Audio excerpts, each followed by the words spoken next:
Everything you need to know to create amazing R&B melodies and samples. So let's get into it. Alright, so first thing, BPM. Really, I just recommend looking up a song you like and going with that. I like 90 to 120 BPM. Today, I'm just gonna be using a BPM of 90. Now, first thing, chords. This is where a lot of people just end up wasting a bunch of time, because if you don't make a good sounding chord progression and then you move on and you try to add additional sounds and whatnot, then your whole melody is just going to sound bad. But I have two ways that I'm going to show you to make really good sounding R&B chord progressions every single time that are both very easy. So first up, this method is used in a lot of Brent Faiyaz songs, and all you need to do is create a major chord. That'd be this right here. And then create a minor chord right after. Drop this down 1, and then this down 1 as well. Then you're gonna wanna just copy this over, so I'm just doing Control A to do that, and then holding Shift, pull it over here. And then on the last one, let's just add some variation so it doesn't get boring. Then all you need to do is just drag this out right here, or pop this up one right there. Then just add some additional notes. So we'll add a D right here and a C right there.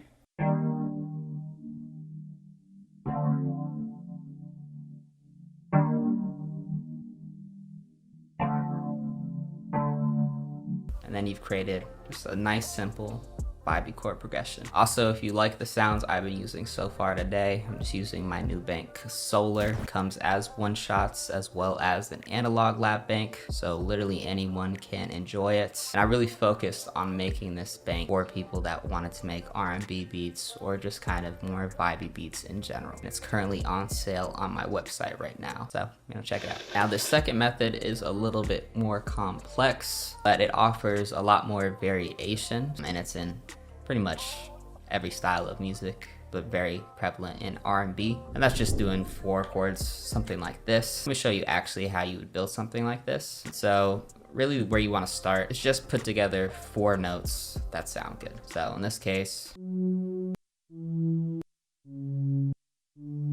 and really kind of pay attention to the direction you're putting your chords. That's what's going to get you a vibe. If you notice this, I'm going down, down, and then up towards the end a little bit. And as we build the chord progression, you'll see why that makes such a big difference. So I'm just going to copy everything right now, drag these out, and then go up 7. 1, 2, 3, 4, 5, 6, 7. And then once you have that, it's really just figuring out, are you going to use a minor or a major chord? So we'll start this with a minor right here.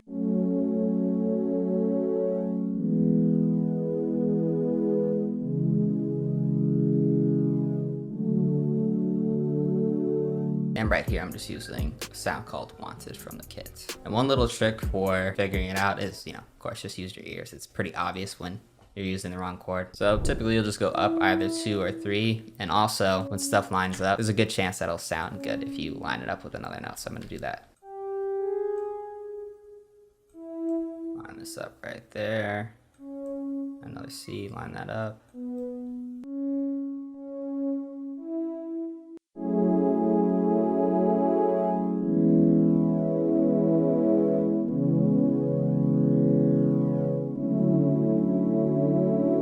Boom. Now we got a nice little vibe. And now before we move on, because I did not play it on the MIDI keyboard, if you want it to sound a little bit more real and more natural, you can just kind of go through, play with the velocities of each of the different notes, change when the note hits, as when you play a piano, you're not hitting everything perfectly on time like this, and it's just going to give it like a realer, more natural feel.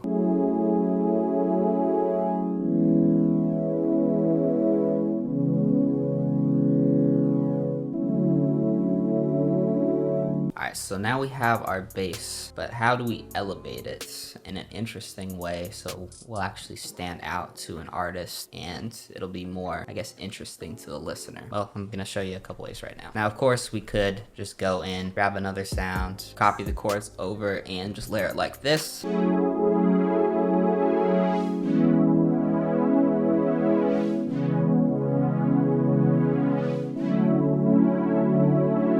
Honestly, sometimes that's all you need to do. But some more interesting ways we could do it is one, just grab a guitar from the bank, and this one will work fine. Copy those chords over and just strum the guitars like this.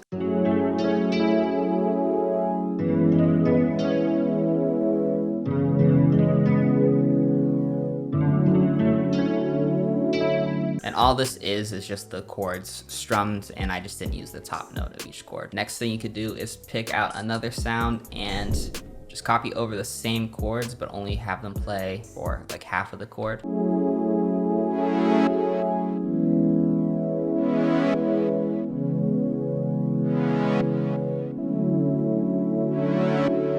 And another option is you could just have, rather than all the chords be layered, just have it like every other, like this.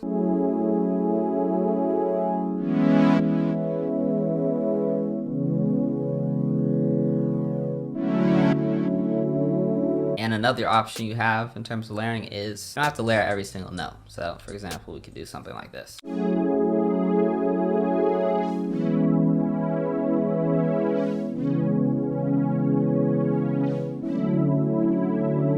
don't know why you do that, but it's an option. So now we're on to the part where people really blow it because they do too much. So I don't want you to blow it. It's a weird sentence to say. I don't want you to blow it.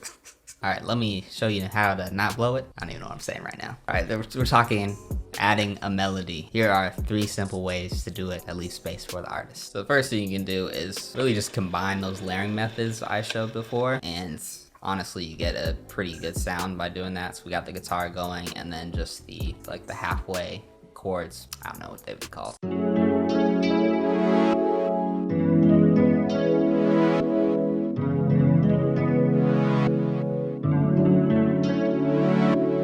Alright, I guess we have 4 options now. If you didn't want to do that though, what you could basically go in and do is a little something I like to call the climb and not climb. For the climb option, start at the bottom of your first chord and kind of build your way up throughout the chords, and you get something like this.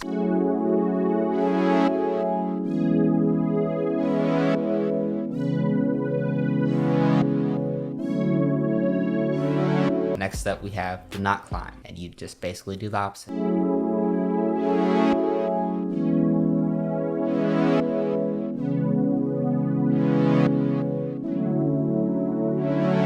Alright, now getting a little bit more complicated. One thing you can do is just focusing on kind of the end of each chord. So that's what I did right here. And in terms of picking out these notes right here, I'm really just picking out notes that are within this chord, and I want to add a little bit of tension. I'll pick a different note, which is in the key, but not part of the chord, which is what I just did right here. And then a couple of things to point out is you'll see like I'm doing this in a pattern, right? Just 2 notes right here, and then these are 3. And this is almost going backwards in terms of the notes. Well, it literally is. Like, if we take these notes right here, it's just these same notes going in the opposite direction. And that kind of always resolves your melody or counter melody.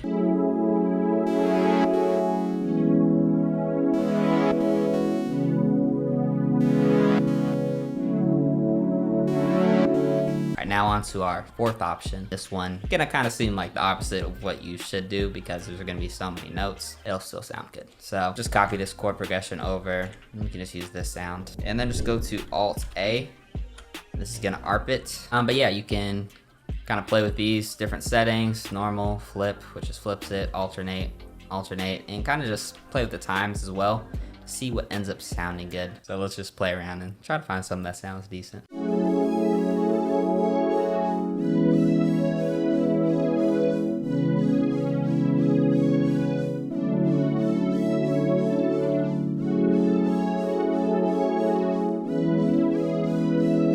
Yeah, just an option. You can also go in and delete notes, etc. So now we're on to, personally, my favorite part. But before we do that, we gotta do some light mixing. It's not too complicated, but this is another thing that you have to do if you want to get the best sound possible. So let's just take these instruments. I think I'm just gonna rock with this guitar, these chords, and I'll just rock with these 3 sounds right here. And for each of these sounds, one thing that you'll want to do is cut out about 200 hertz. So just something like this. You can use any EQ for this, and this is just gonna make room for the next part. And then I'm just gonna do some leveling. So I usually like to do 1 by 1.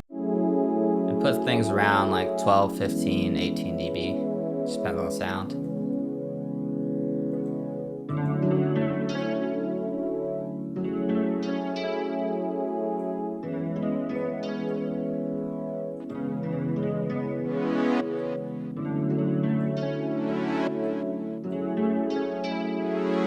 And then you could put effects here, but for this bank specifically, I added all the effects I already wanted to all the sounds. That way it'll save you time and, me time. The last thing you want to do is pan, and I usually like to pan my synths a little bit, and then the other one, maybe the other direction, and then the guitar maybe a little off center, but just to kind of keep a good balance. All right, now onto my favorite part, and I'm just going to be using, honestly, one of my favorite basses I think I've ever made. It's called the Moon Bass, and I'll show you a couple ways you can add a bass line for R&B. So the first method is just to copy all the bottom notes of your chords and just lay it down.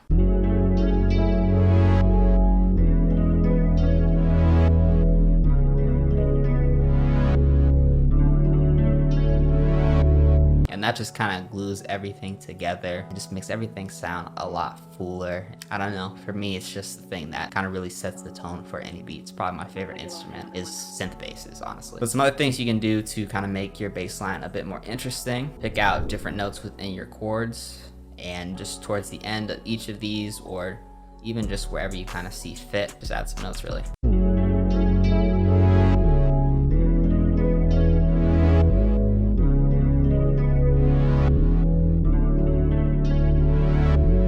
You can even go back like this, where you go up and then back to the same note.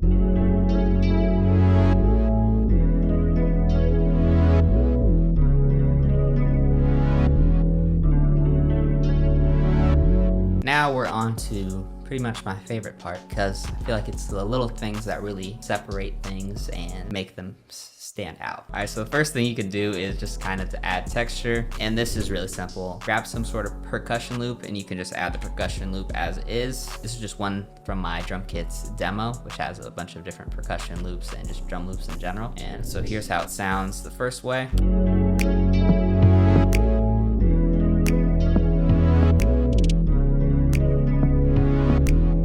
If you want to change it up a little bit, you can reverse it.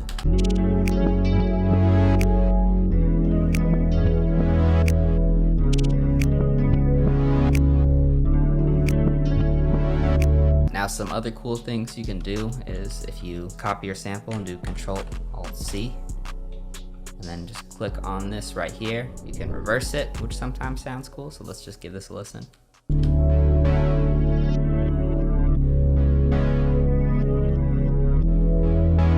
Sounds very cool. Ooh, fire. Another thing, and this might be the coolest tip I'm gonna show you all day, so shout out to you if you're still here. We just take this right here, and I'll leave the bass line in because it doesn't matter. Go to Edit and Audio Editor, click on the sample right here. Let's do 2,000 to 4,000, I would say, is good for R&B. So let's just do 3,000. Click Resample, Tempo Sync, Accept. And let's just listen to it, not reverse. This is our original sample, but it's gonna sound a lot more R&B like.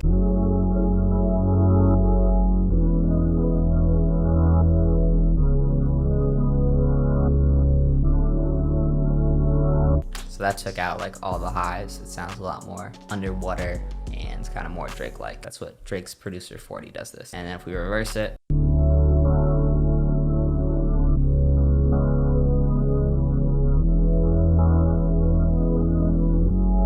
yeah, that's definitely the way we gotta go with this. Now, one thing I did not talk about, but I think is really the most important to music in general, is in this video right here.